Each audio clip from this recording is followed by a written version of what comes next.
Masspike Miles. What's going on, my brother? Hey, man, you know the vibe. Yeah. You know the vibe. Been a long time, man. I've been trying to get you on the show for a minute, man. Yeah, been some time. I really don't do podcasts. This is my first podcast, bro. It's your first one? First one. Oh, man, I appreciate that, man. You know, the Leylo Show. First time on the Leylo Show, Masspike Miles. So let's get into it, man. So, you from Boston, right? Boston, Massachusetts, Roxbury to be exact. Yeah. Roxbury? Roxbury, yeah. Borough in Boston. Yeah. Okay, how's life growing up in Boston? How was life anyway? Honestly, it was just like a normal urban setting. Things that you go through in the city. Yeah. You know, I had to socially adapt to my environment, figure it out, figure out how to survive, and whether it was just being in the streets or trying to eat. You know what I mean? Yeah. So, came from a single parent home, even though I was always tight with my pops. I was raised by my mom and all her sisters. So it was just a house full of women. You know what I mean? Oh, yeah? Yeah. Oh, I know that very well. Yeah. When my pops left, it was a house full of women after that. That's how I learned the game. I know my way with women because of it. You know what I mean? Yeah. You seen it all? I ain't see it all, but I seen some, and I seen enough. You know what I'm saying? Right. To kind of navigate. You know what I'm saying? That's why I hold women so in such high regard, because women were the hierarchy. Exactly. At the house. You know what I'm saying? That's why I got so much respect for women. You know what I mean? Mm-hmm. But you were actually born in California? I was born in Sacramento, California. My moms and pops were hippies. I was conceived in Boston, but they felt like they wanted to do something cool and took a train to Sacramento, California, because my grandmother's from my mom's from Paris, France. Okay. So they, she was living out there. So they decided to, be on their flower children shit and go out there and be hippies. So your parents conceived you on one of them high night outs? Probably, more than likely, a little acid tripping or something, Yeah, for sure. And it's the same city where Boston is. The same city where Benzino's from. Right. I interviewed Benzino a couple episodes ago. Yeah. You know what I'm saying? Yeah. You kind of affiliated with the Benzino family? Or? I was actually signed to Benzino in the Source magazine back in between like 97 to like 99. I did a lot of modeling and stuff for my man Marco's brand called Antonio Saldi. So I moved around with Dave Mays. At the time we called him Ray Dog, not Ray Benzino. So yeah, I had my time with him. Oh, so the dog thing is a real thing with Benzino? Yeah, his name, we know him as Ray Dog. We don't know, if you're from Boston, we know him as Ray Dog. We don't know him as Benzino. Benzino kind of came maybe like in the latter time of 2000. I think he came out with a song called Booty or something like that. And that's where we was introduced to him as Benzino. The song was called Booty? Sure was. Wow. Yeah. That's so how did you end up linking with Maybach Music? Ross came to the city one time, Boston, and my man called me because he needed some weed. And I was already like, I had so much money at the time. I really didn't know where to put it. Nana's crib already had too much. The crib had too much bread. Mom's crib had too much bread. Pop's crib had too much bread. I was investing in gold and doing other things and chains and cars. So I was already on the market for a feature. I was actually trying to get Lil Wayne for a feature, but I ended up getting a call a week later that this nigga Ross was in town promoting his new single with T-Pain, and they needed some weed. So I took the opportunity to to turn something that was just regular Mm-hmm. into something that, you know, could potentially be beneficial to my career. Because I was saving up $150,000 for Wayne. Just for a feature? Just for a feature. And what year was this? This was like 2008. So I was already pretty much there. And he was at the radio station, and I chopped it up with him. I'm like, yo, let me get a feature. I'm thinking, you know, it's gonna be 50 or 75, which I already had, you know what I mean? Because he was hot at the moment. He just coming off that you know, that single, that crazy single he had, you know. So which crazy single? Oh, the Every Day I'm Hustling? Yeah, Every Day I'm Hustling. He had that single that was jumping. Now he just had this new single with T-Pain. And, you know, at that time T-Pain was like, he was that thing, you know what I'm saying? And you got several songs featuring Rick Ross, or you featuring on Rick Ross record. You got the Nasty. You got Love Drunk. Yeah. What is it? Magic. You got several. Yeah, I got too many to count. Yeah. I got too many to count. I'm featured on his album, Deeper Than Rap, Cigar Music, a few other things. I mean, once I got into the door with him, I took advantage of it. You know what I'm saying? I designed the logo. I was a video director. You designed the Maybach? Yeah. I designed along with my partner. Me and my partner had a graphic designing company. We was editing videos. We was doing a whole bunch of things because I had something called Ghetto Report DVD. And so I was already in pocket. And I took a lot of my knowledge over there. You know what I mean? They wasn't as savvy there as I was. So I took my knowledge to Maybach Music and was like, yo, here's your logo, you know what I mean? Who's shooting your videos? Like, we got world stars. Yeah, you was like a slash director there. Yeah, I was shooting videos. I did everything, you know what I mean? To a point where I got tired of it. You know what I'm saying? I wanted to start becoming and developing my artistry. And this is where like people like Spiff TV came in, or like Dre Films came into play, because those were people that I was watching moving around Miami. Because I'm like, you know, after a while I became an honorary Miami nigga. Oh, so you did move to Miami too? Nah, I never moved to Miami, but I was there. You know what I'm saying? I was there 6 to 8 months out the year, just moving and grooving with Ross. You know what I'm saying? I was basically living at his crib. You know what I'm saying? Traveling the world, going on tour with him. You know what I mean? Doing all his shows with him. You know what I'm saying? And then, you know, I started moving in a different direction after I decided that I didn't want to do the video direction or the development stage. I even did a DVD for Maybach. You know what I'm saying? I brought like everything, all my knowledge that I could bring, you know, teaching niggas about publishing, royalties, boom. Because you have people like Gunplay and Torch writing for people like Trina and others. I'm like, you got your publishing? Like, yeah. Oh, Gunplay wrote something for Trina? Yeah, Gunplay's one of the best in the world. His pen is retarded. Oh, yeah? Yeah. Okay. A lot of my, you know, if it came through Miami, it's more than likely that somebody from the Maybach circle did something with them. You know what I'm saying? In some form or fashion, for sure. So Maybach Music is Miami, basically. 100%. Yeah. Without a shadow of a doubt. Okay. Yeah, we had it in a chokehold for a long time. You know what I mean?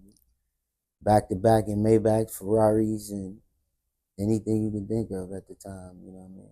Because, you know, we was coming off that BMF phase too, so there was a certain precedent that people,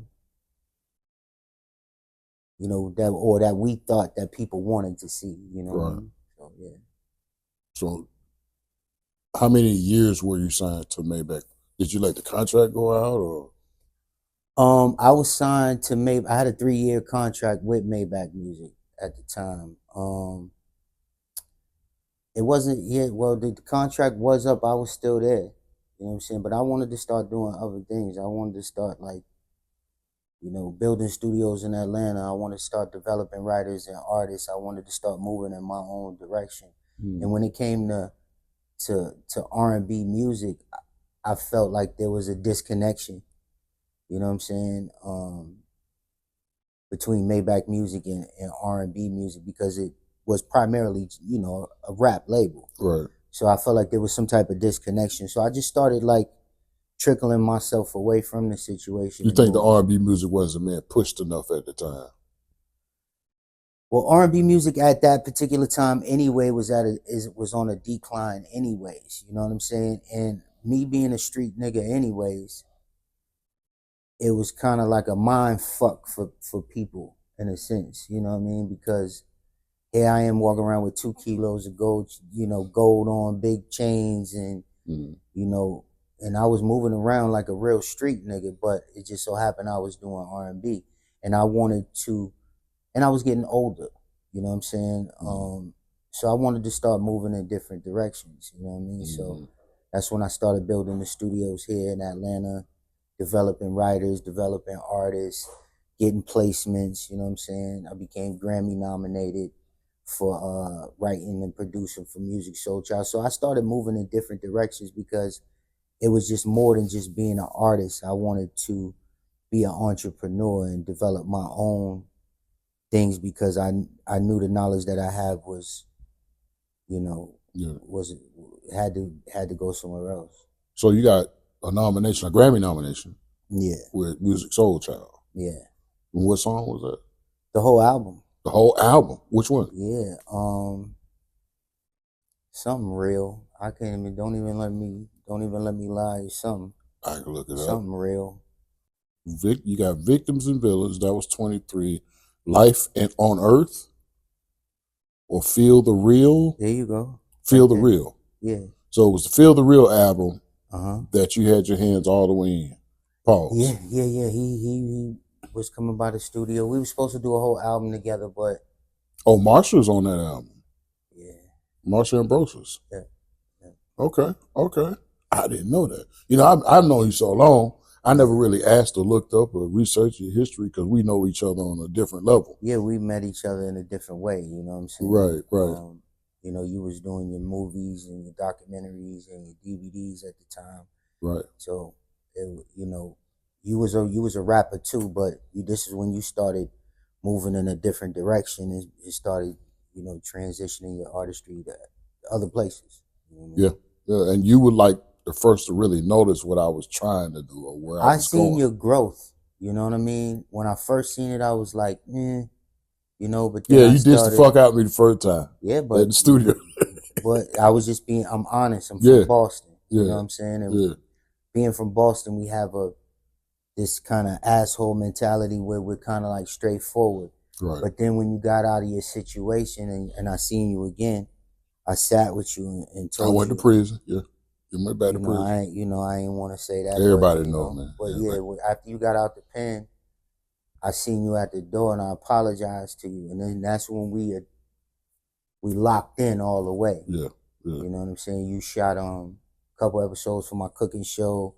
You know what I mean? We did a few things together, you know what I'm saying? Right. But I seen your potential. You know what I mean? And I appreciate that. Oh, I appreciate that. For sure. Yeah, and it all comes back around now because we finna do it again. Everything comes to fruition, bro. Yeah, for sure. Yeah, so, absolutely. What other artists have you worked with over the years? I worked with a plethora of people, bro. You want me to start from when I was younger? Or you want me to start from right now? Well, both. Yeah. I worked with a lot of people. Fabulous, BG, Noriega, Mobb Deep, Havoc, Lox, Jadakiss, Styles P, you know, everybody over at Maybach Music, Dallas Austin, Troy Taylor, European artists like Mr. Probs, Music Soul Child. I mean, the list is immense. I can't even count the features that people would call me to get on. You know what I'm saying? Like, it was immense. I mean, you got people like Conway. Conway just sent me a text when I walked in here. He's doing a feature for me right now. Eric Sermon, EPMD, Raekwon. Yeah, I can't even remember. But you come from a musical background, you know. I think your dad was into jazz. My dad was a jazz musician. He was a played multiple instruments: piano, saxophone, clarinet. He was a flautist. Yeah, he was anything he could put his hands on. You know what I mean? He was nice. Yeah. And is the rumor true that your parents named you after Miles Davis? Yeah, my dad's. Yeah, I took on my dad's name, but he didn't want to call me his name, so he slid the Miles in the middle. You know what I mean? And he said when he was having me, he was playing a song called "All Smiles for Miles," and he said, "Yeah, that's his name. His name's Miles from now," because that was like the Jay-Z or the Lil Wayne or whatever of his time. You know what I'm saying? So. Yeah, and you also helped pave the way in the music industry, right along with Benzino, for artists like Joyner Lucas, Bia, Cousin Stiz, Millie's. Yeah, Millie's came from my camp. Absolutely, yeah. If you go to one of my first mixtapes on Maybach Music, you'll see Millie's on there. You know what I mean? Yeah, for sure. So you leave Maybach Music around what year? I decided to move on. Maybe like it wasn't like it was just I just didn't come back around. Right, you know what I'm saying? So it was like 2012, 2013, somewhere around that time. So all this moving around in the industry, you didn't never do business with Diddy? Yeah. You did? I got songs with Diddy. Absolutely. Songs with Diddy? I do. Yeah. That's out? That got released? It's somewhere floating around. Yeah, for sure. Yeah? Absolutely. How's it working with Diddy, man? I never liked him. We never liked each other, actually. Oh, wow. To be honest with you. You know what I'm saying? Like, there's been many situations where I don't think he like light-skinned niggas, if you want me to be honest with you. Well, according to the indictment, no. Besides all that, he's a brilliant mind, don't get me wrong. Right. Whatever his sexual, whatever the fuck you want to call it, whatever he likes sexually ain't got nothing to do with me. We just personally we never liked each other. I remember one time I'm fresh off stage. I just did like maybe about 45, 50 minutes on stage. And I'm soaking wet. You know what I mean? Like I'm just fresh on the tour bus. It's me, Khaled. I think like Elliot Wilson from Rap Radar. And we're all sitting there chopping up game. And because I seen him the day before too, but he was in a sweatsuit, so he wasn't really feeling himself that day. But the next day, he comes on the bus, and I think he's with like Groovy Lou. Groovy Lou's like a stylist, real cool dude. Shout out to Groovy Lou. But he come on the bus with Groovy Lou. He got his collars popped up. He's in his leather. He's smelling like money. Right. And he come on a bus with the whoop-de-whoop. And I'm all tired. I don't really feel like hearing all this right now, nigga. Like, you just come on there with that Diddy talk. Yeah, I'm not with all that. Me being from Boston, we kind of got like a zero tolerance for certain things, especially if you don't like somebody. Right. You know what I'm saying? And so what ended up happening is he started talking his whoop-de-whoop to Khaled and Ross, and he starts doing this thing like, let me sprinkle this money on y'all and all that. He starts doing this to niggas over niggas' heads. And I'm looking at him like, in my brain, this is what I'm saying. I'm saying, nigga, if you sprinkle me with any of that fairy dust, we gonna have a problem. But he could smell it though. Yeah. Like he ain't an idiot. Like this, he can smell the room. Right. And it's to a point when he was about to get at me, and I'm looking at him like, pussy nigga, I just got off stage. I don't feel like that. I don't even. He stopped and he was like, yo, my nigga, I don't mean no disrespect, my nigga, whoop-de-whoop-de-whoop. But he knew not to sprinkle me with the fairy dust. Yeah. You know so Diddy was out there sprinkling fairy dust on niggas back there. I don't know what you call it. This shit right here. It's definitely fairy dust. He was doing this shit to niggas over niggas' heads, and I'm like, I'm looking at Ross, I'm looking at Khaled, and I'm like, if this pussy nigga sprinkles that dust on over me, we gonna have an issue. Now, mind you. So Khaled was around too. Yeah, Khaled. I got Khaled did my first mixtape. Yeah. For sure. Absolutely. Khaled, Ross, y'all was just like pretty much a crew. Yeah, for sure. Miami was Miami. You know what I'm saying? Yeah, so, you're in Miami. So yeah. I told you I'm an honorary Miami nigga still to this day. Niggas love me in Miami like they love me in Boston. Yeah, sure. I got a few people in Miami myself. So yeah, I love Miami. But those are my experiences with Diddy. Another time we went to his crib, he asked me to use my brand new MCM jacket I just got custom made. Shout out to T Exclusive. He just made me a brand new MCM jacket. $5,000 joint. I was so happy to get this jacket because I had the MCM sneakers. I was ready for action. I'm like, I'm going to kill it. Wherever we go, I'm going to kill it. Right. And I had it in the plastic, ready for action. Diddy seen it. And he's like, and he was shooting something called Bugatti Boys with Ross. He's like, yo, let me hold that. You know what I mean? Playboy. And I'm like, I'm looking at Groovy Lou like, all right, you can wear it. No problem. Yeah.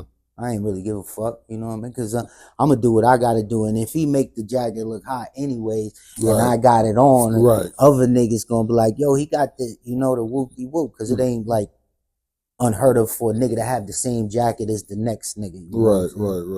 So I let him use it. And then I went to the trailer, I think, to go smoke, or I did something. And I come back and he's gone. And I call Groovy like, yo, Groove, like, this nigga got my jacket. He's like, yo, you gonna have to call the boss yourself. I'm like, I don't got this nigga's number. We don't even like each other. Right. I'm like, give me his number. Nah, I can't do that. Come on, Groove.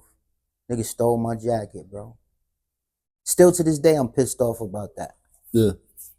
So did you watch or keep up with the trial that Diddy went through? You know what? I paid attention to it, but after the first couple people testified, I knew it was foo-foo. I knew it wasn't really like, you know what I'm saying? I knew he was, he had his little sexual things he liked to do. Yeah. You know what I'm saying? I know that there was homosexual conversations going on before a trial happened, right? Yeah. But it didn't come up in the trial. He just like beating his dick while his bitch was getting fucked. You know what I mean? Once I figured that out, I'm like, he's straight. You know what I mean? Yeah. And if you look at it, they only gave him a little bit of time for bringing a nigga over a state line or whatever. No, bringing Cassie.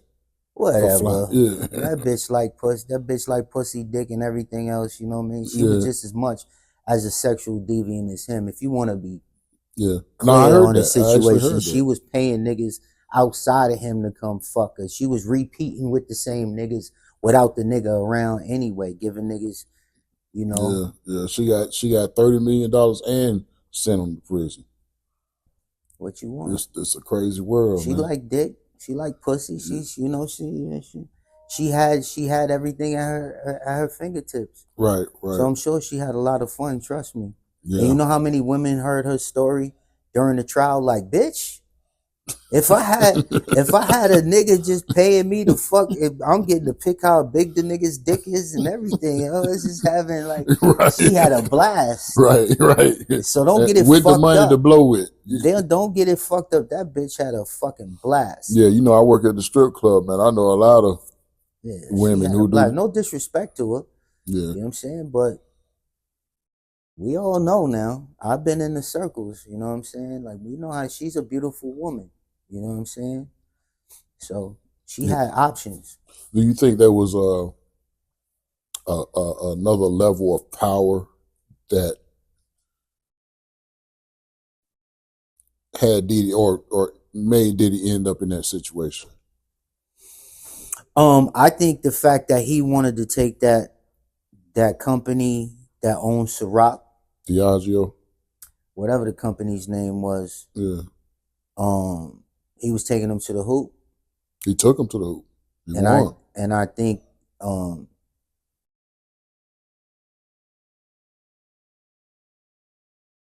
that comes with a lot of shit. Yeah. You know what I'm saying? I call it Bitcoin power.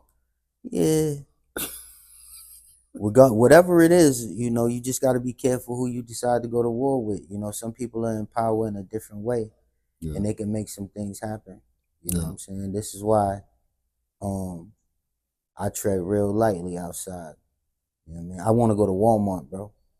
I want to go to the mall, and I want to go on my shorts, like not worrying about how I'm looking and kind of just minding my business. Like I enjoy that. You know, I see a few people here and they, yo, Masspike, and I'm like, shit. You know what I mean? But that's the lifestyle that I don't want. Like I love money.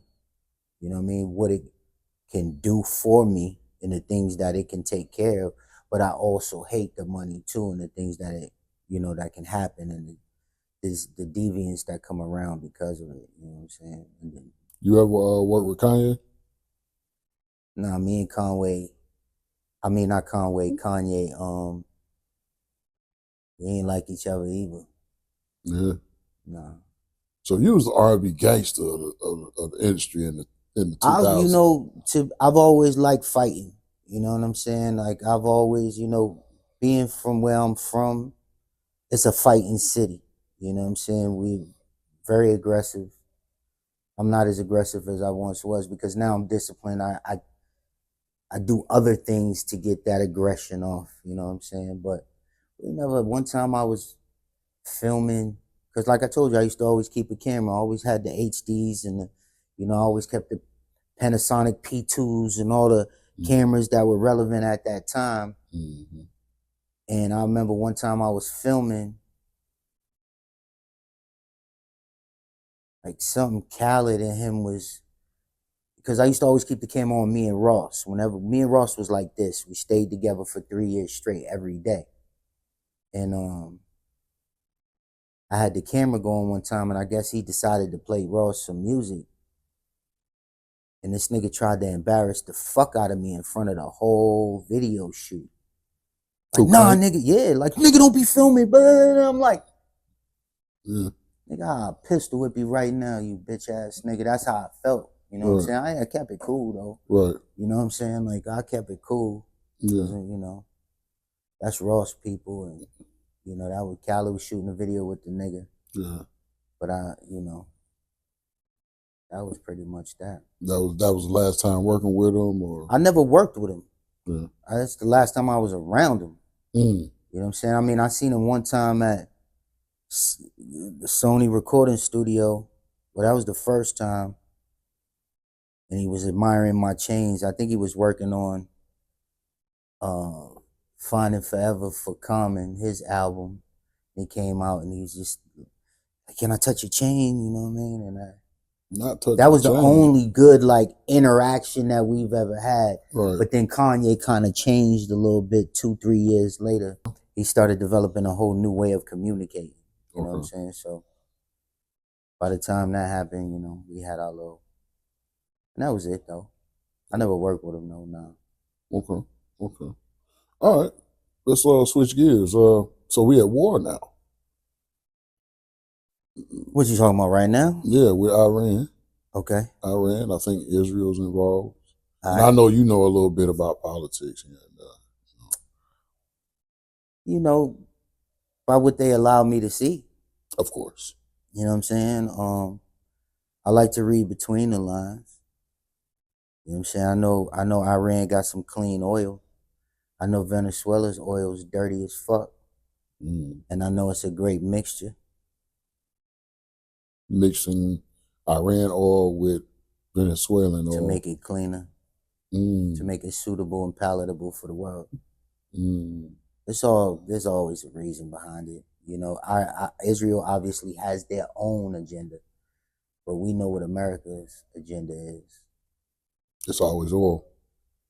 It's always financial dominance, right? Keeping the American currency and our financial institution at the top of the food chain, you know, because without the American dollar being the way that things are getting paid for around the world, that puts us in a different position. So, do you approve of Trump actions or no?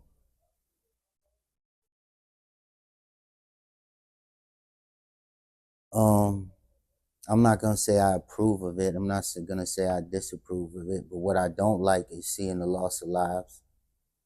I think there's ways that you can go about trying to figure out how to create the financial dominance. But I grew up around gangsters. But I always know gangsters, they do good for a second, and then it transitions to, unfortunately, something else. So let's see what it plays out like, you know what I mean? Right. Well, it's looking good. Well, nah, I ain't gonna say it's looking good, but I don't know. It's hard for me to say or really judge it at this point because it's early in the game. We're only 9 days into the war. At first, I didn't think it was going to be a war because of the Venezuela and because he bombed Iran a year ago, and because Venezuela wasn't a war, it was just a straight up kidnapping. And now we run this. So I ain't know what that Iran thing was going to turn out to be, but what I found out was Israel attacked actually first, and then America came behind them, and now Russia's involved, China's involved to an extent at this point. But I guess it's too early to see where it's going to go. I mean, we pretty much got a feeling of where it's gonna go. Yeah, Right. So we think it's going to be full blown World War III. I think we've been in it already. Me too. You know, when you have multiple countries at the same time warring with each other, it's only but so long before it spills over to somebody and other people get involved, like Ukraine and Russia. Who was providing Ukraine with the money and the missiles and the guns and the whoop-de-whoops? Who was doing that? Joe Biden. Exactly. Right. All right. So at the end of the day, and it's just like Iran. How's Iran getting their intel? Israel. Right. Yeah. Russia. Russia. Yeah. Right. So, and then China's probably going to slide them a little something. You know what I mean? A little hypersonic couple missiles, something. Right. You know what I mean? So at the end of the day, we're already at war, whether it's a physical killing or creating poverty, financial, or spiritual. You know it. Yeah. You know what I mean? You know it. So there's definitely talks about, I think it's the 22nd Amendment, where when we're at war, there can not be another election and whoever is president at the time. They're actually talking about it in Congress right now. Yeah, he wants a third term. I think he wants more than a third term. I don't know what it is. I mean, well, I guess it would be considered a third term, no matter how long it takes. Yeah. I mean, you know, like what can we do, right? Yeah, like me and you don't have a grain in the motherfucking sand. You feel me? Right. All we could do is sit back and ingest the information that they give us and kind of read between the lines. You know, we was taught, don't believe everything you hear or see. You know what I'm saying? Right. So I'm kind of just watching it, seeing how it play out. Do you think that the value of the dollar will go down? Well, I know gas is. It's already went down because I deal with a lot of people in Europe. I developed crazy relationships with people around the world. At one point, 5-6 years ago, when I went to Switzerland, it was the same amount. $1 was $1, but now a Swiss franc is, worth, you know what I'm saying, a lot more than the dollar. Right. Do you think that we will probably experience casualties on American soil, like 9/11 or anything like that during this? Well, from what I'm hearing, the sleeper cells is already activated. If you pay attention, yesterday there was a warehouse fire over here. There was a warehouse fire over there. Mm-hmm. You know what I'm saying? And it was a bomb threat on a plane, or yeah, there was a bomb threat. At the end of the day, war is war. You know what I'm saying? And I'm sure it's gonna be a lot more than the 6 people that died initially at the beginning of the war. You know what I'm saying? And Trump said it himself. There's gonna be some people that die. Yeah, You yeah, know he what said I'm that. saying? He said So that. He it said that. comes along with it, you know, and let's just hope it don't hit too close to home. You know what I mean? Let's pray for it. Yeah. But I've looked up some of the cities that will probably be the first targets. Of course, DC is at the top. Then you got California. Then you got Texas. You know, certain I think cities in Texas. anywhere, Definitely. you know what I mean? Like, it's just getting. They hit Boston at one time. They didn't hit Boston. They took the plane from Boston and they slid it to the. That was one of the planes that went into the World Trade Center. What about the marathon? Oh yeah, they bombed the marathon. You're absolutely right. Right. Yeah, they did. Yeah. But that wasn't some that wasn't world organization doing something like that, or a certain country. It was just a certain person. You know what I mean? Doing it for his own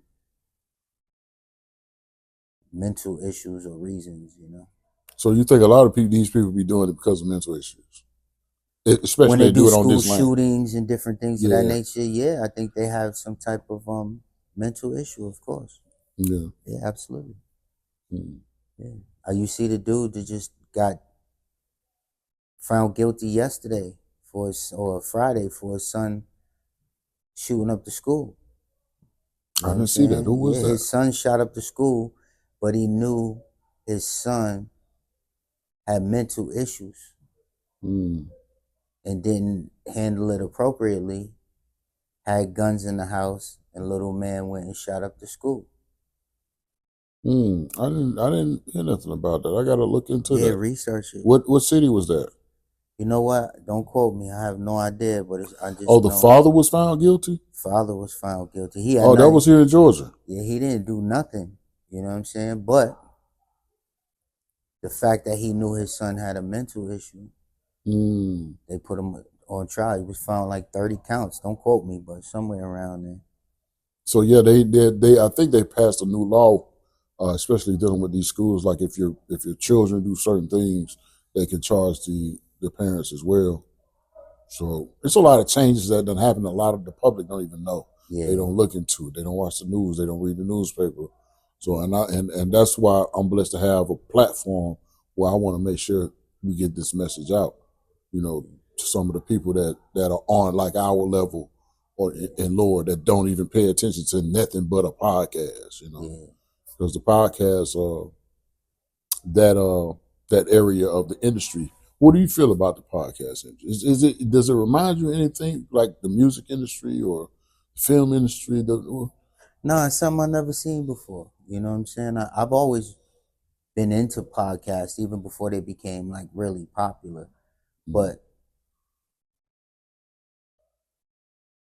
the way it's transitioning now, and there's just different sections and subcultures and subgenres and, you know, subsidiaries, and, you know, the way it's moving now. And the one thing I do like about it the most for our culture is we're in control of the narrative now.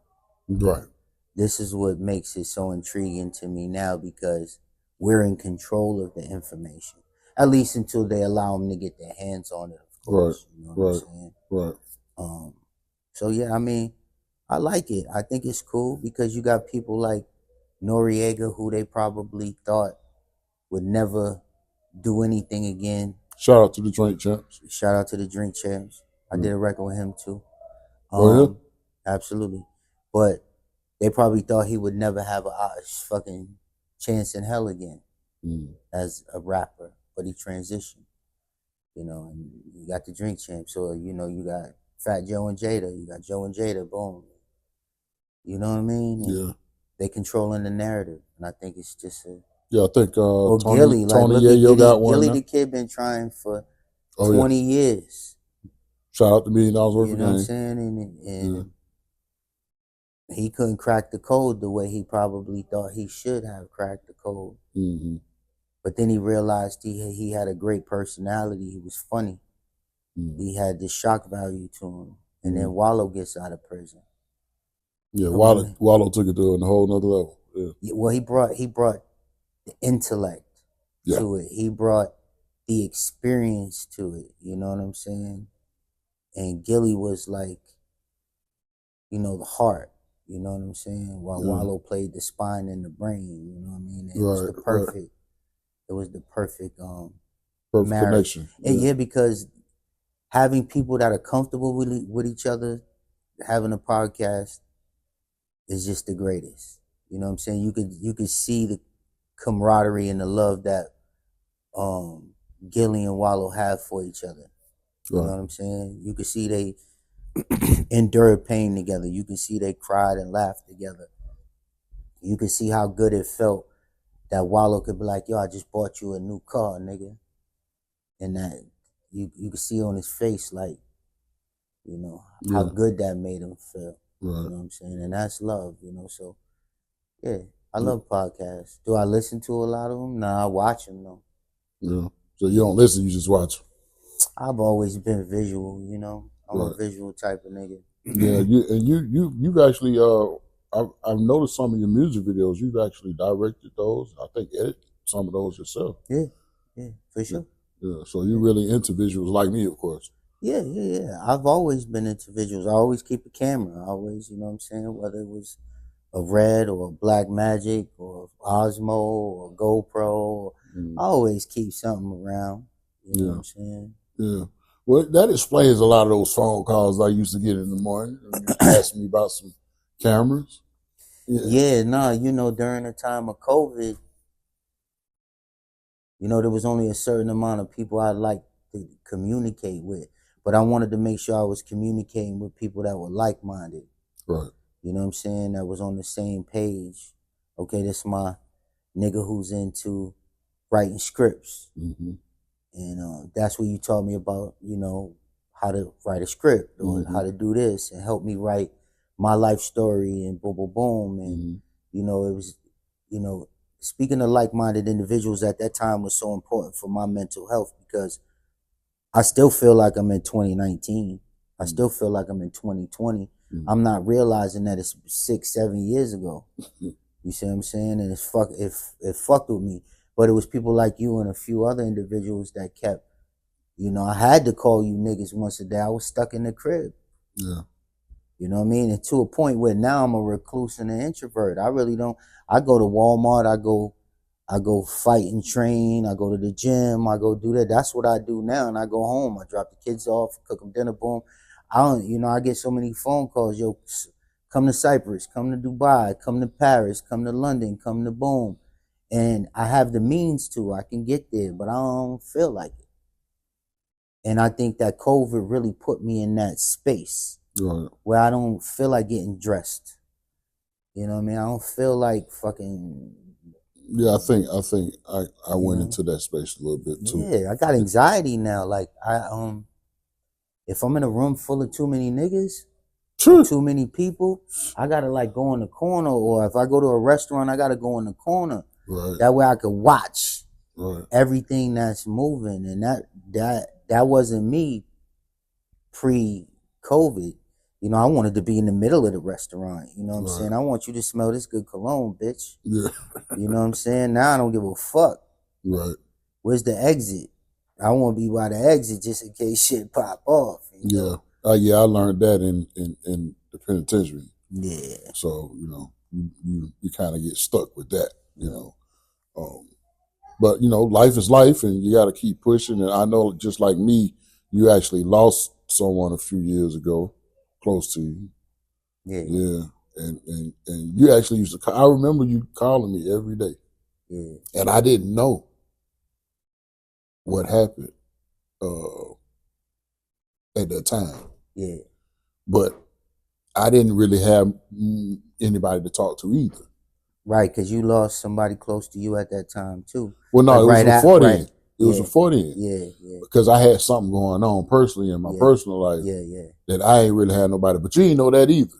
Nah, I didn't know that. But one thing I did know was there were times where we needed, just from a mental standpoint and from a mental health standpoint, we both needed somebody to communicate with, to kind of alleviate some of the stress or the mental anguish that we was going through Right. at the time, whether it was relationships, losing Right. somebody close to you, or whatever it was.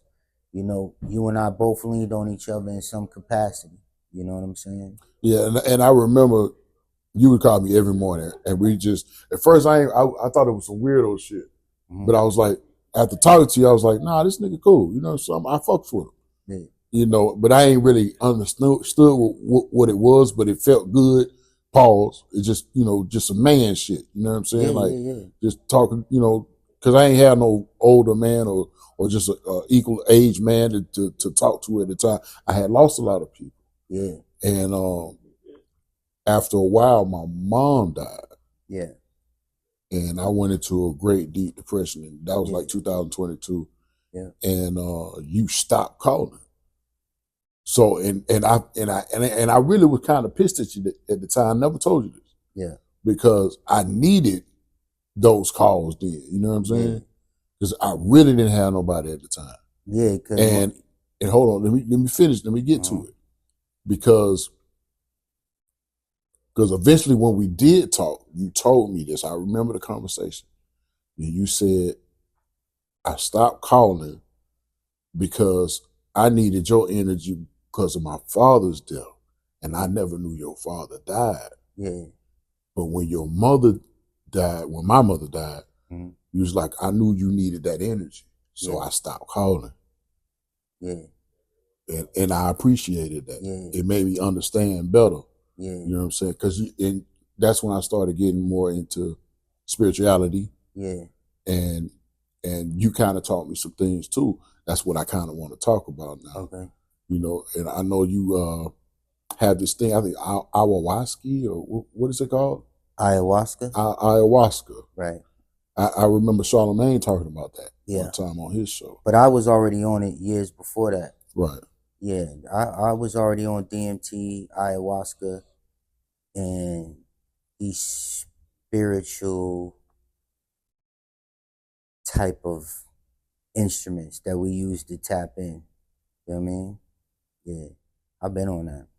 So what is ayahuasca? Kind of explain to the public. Ayahuasca is a root, or well, to be honest with you, is DMT is found in everything. Dimethyltryptamine is found in all of us, every living thing on earth. Some have more than others. Some are heavily concentrated. Some have low dimethyltryptamine. But there's something called the ayahuasca root, where it's heavy DMT inside the ayahuasca root, which is found in like South America, Costa Rica, Ecuador, and other places like that, Central America, and stuff like that. So the shamans and the people, the indigenous people, used it for years and years and years to tap in to certain information that maybe the normal human can't tap into. Right. You know what I mean? But it's spiritual. A lot of people may think it's like a drug or something like that. It's not a drug. It's classified as such when it comes to the legal system, but it's more of a spiritual type of thing. That's why they got the documentary called The Spiritual Molecule, because it's spiritual. You know, when I first did it, I tapped in and downloaded everything from dinosaurs to world events that happened since the beginning of the time. And I got confirmation that a lot of things that we may deem as fiction to be actually true. You know what I'm saying? But I've given DMT to quite a few people that have, because I would only allow certain individuals to do DMT with me or around me. Let's put it this way. When I first did DMT, the shaman gave it to me. And I was the first person to break out the spiritual realm. He's never seen that before. And I became his shaman. that particular day. When I looked at him, I seen fire. I seen like people dying, girls dying, there's pillaging and crazy shit. And I said to him, "What the fuck? Who made you do that?"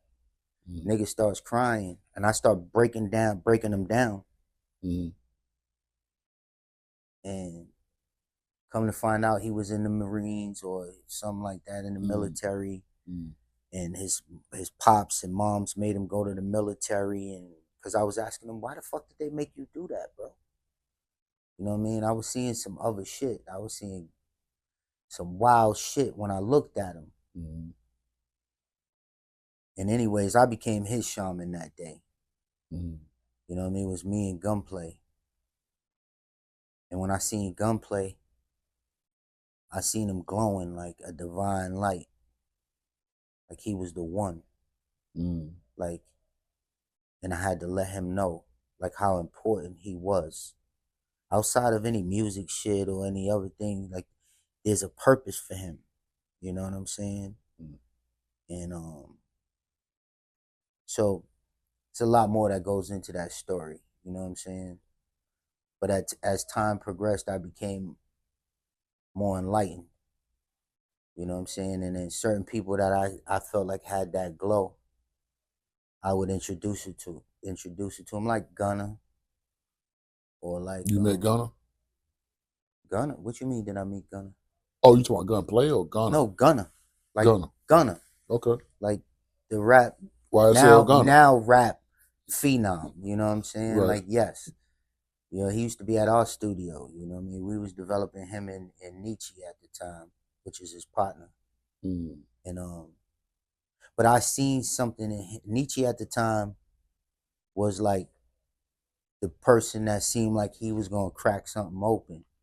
Fly nigga, always dressed nice, beautiful niggas. You know what I'm saying? It was on their shit. But I seen something in Gunna. I don't know what it was. I just seen something in him. I'm like, yo, my nigga, slide in the studio with me. Chop up some game. I want to give you something. You know what I'm saying? And I gave him some DMT, and the nigga just went somewhere else. You see him now. Or there's a few other niggas that's top tier right now, millionaires, nigga. That was Gunna before YSL? Yeah. Oh, okay. Yeah, before. Yeah, then he transitioned. He went somewhere else. Like, I'm talking about Gunna just got out of prison, Gunna. You know Gunna was in prison? Gunna did a couple bids, I think, yeah. He did a couple, maybe a little Bobby Brown bids, little 8 months here, or a little year here, something like that. But yeah, that last bid that you seen him do, that wasn't his first one. Well, that wasn't really a bid. It was, man, you know, like I said, Bobby Brown bid. Right, you know, right. Bobby Brown went to prison for 3-4 months at a time. Right, you know exactly, yeah. So you had a spiritual experience with Gunplay, and a lot more other people. You know what I mean? A you lot remember more any of that. You remember any of them? I remember a lot, but I don't want, you know what I mean? Yeah. I don't want people putting everybody on Front Street, you know what I mean? And I think people don't really know that a lot of this industry, especially the good ones at certain levels, they're there because of something spiritual. Let me just say that, whether it be good or bad. One thing I could tell you is this. Every person that has gotten to experience dimethyltryptamine has evolved. Whether it's just in life, financially, or spiritually, they have evolved. Period, even including myself. You know what I mean? And is this something? Is it legal, or is it just certain amount that's legal, or? You know, in America? Yeah, in America. I don't think so. I think you could do like, there's two things. There's something that my family's from West Africa. And my great grandfather was a quote unquote like witch doctor. But he was also the judge in this particular community in West Africa. And they discovered something called Iboga. So like it's the opposite of DMT. Ebola? Iboga. Iboga. Okay. All right, so look, DMT, you travel outside yourself. You look at yourself. Iboga, you go inside your hard drive. You get what I'm saying? So it's like either astral projecting or inner projecting. Or Or inner projecting. inner, like inside. Put it this way. You got a computer. You looking at your computer, or you are the computer. You mean like Akashic Records? Or what you mean? The inside. Going into your Akashic Records? Pretty much. Okay. Like for instance, like DMT is like you're outside getting confirmation. Okay. You're outside. You can see what everybody else is seeing. You're in the world. Well, you can see what they can't see. Okay. So to speak. Iboga, and the reason why I'm speaking about Iboga, because you asked me what's illegal. Right. But Iboga, you go into your hard drive. If you're a heroin addict, you do Iboga, you can go on your hard drive and delete the file. You're an alcoholic, you can go inside, delete the file. You smoke too many cigarettes, delete the file. You've been raped, or something happened to you when you were younger, or you seen somebody get killed and you can't delete the file or store it. You get what I'm saying? Like, But the reason why I'm saying it is that there's no DMT retreats in the United States, but there are ayahuasca retreats abroad. Now there are ibogaine, because the medical term for iboga now is ibogaine. There are ibogaine treatment centers in the United States for people that have like drug addictions or certain things. You know what I'm saying? So it's all about what they feel like classifying it. They haven't figured out a way to put a medical term to, well, dimethyltryptamine, yeah, but they haven't found a way to make a like dimethyltryptamine system. You know what I mean? Anything like you want to talk about for the next 10 minutes? Nah, this is whatever you want to talk about, my nigga. You just ask it. Well, I think we covered a lot. I wanted to get a few more current events in. The state of music. T.I. and the 50 Cent beef right now. Yeah. T.I. got it going on with 50 Cent. His children, the Money and King, had jumped into it because 50 Cent mentioned something about their mother, posted a picture about it and everything. But now the kids are going crazy. King just posted a song where he has 50 Cent's deceased mother on a t-shirt. Not only just on a t-shirt, but they got a weed pack now. Oh, so they smoking his mother. They're smoking his mother. Like, he got a whole video about that. Do you think the King kids are going too far?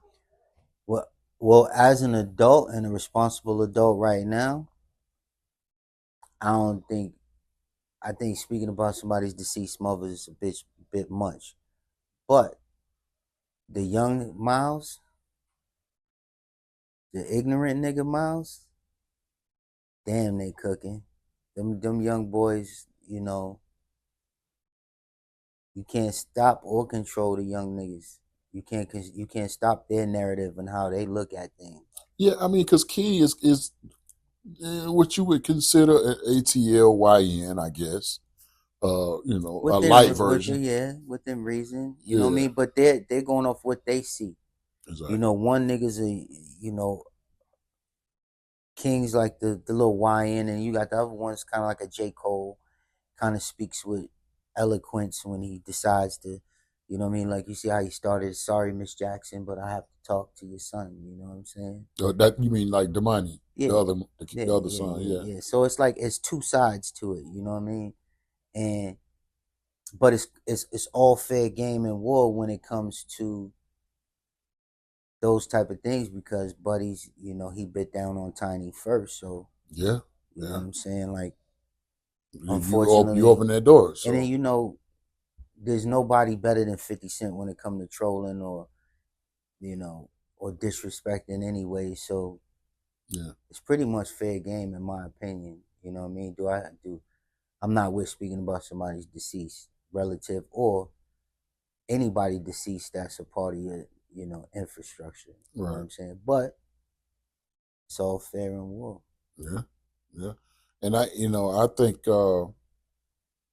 especially we're just now coming out of this drill music era.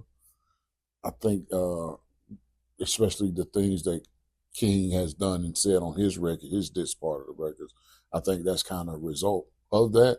So if 50 was smart, he would have saw that coming anyway. I don't think he gives a fuck. No, I don't think he gives a fuck, but I don't think he cares, and he's gonna see, it's about longevity, right? Mm-hmm. And you see 50, they did make him come and say, they did make him get, 50 did finally decided to put something on wax, but he made a song for his TV show that more than likely will be last the test of time because whether it gets, there's no more seasons 2 years from now, right? Right. There's still gonna be reruns jumping, so you're gonna hear it for 4, 5, 6, 7 years any goddamn way. And he might get an Emmy for the show. You never know. And so there's something that they're gonna have to live with too. Yeah. Man, he said a line in there talking about Shorty, Buddy made Shorty eat every bitch's pussy or something like that, and I was just like, damn, that's pretty serious, you kept it on the low, but everybody know, I was like, whoa. You talking about the King. You think that's real? You think? I don't know. Right. I don't know. I don't know Tip's personal business. I don't know Tiny's personal business. Right. I don't know. You ever done work with 50? Nah. Nah. Never seen Oh, you was with the Ross Camp, so yeah. One thing I could tell you though. What's that? Is that song Power.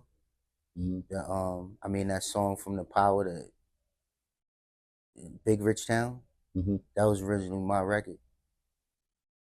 Oh, really? A song called Paris.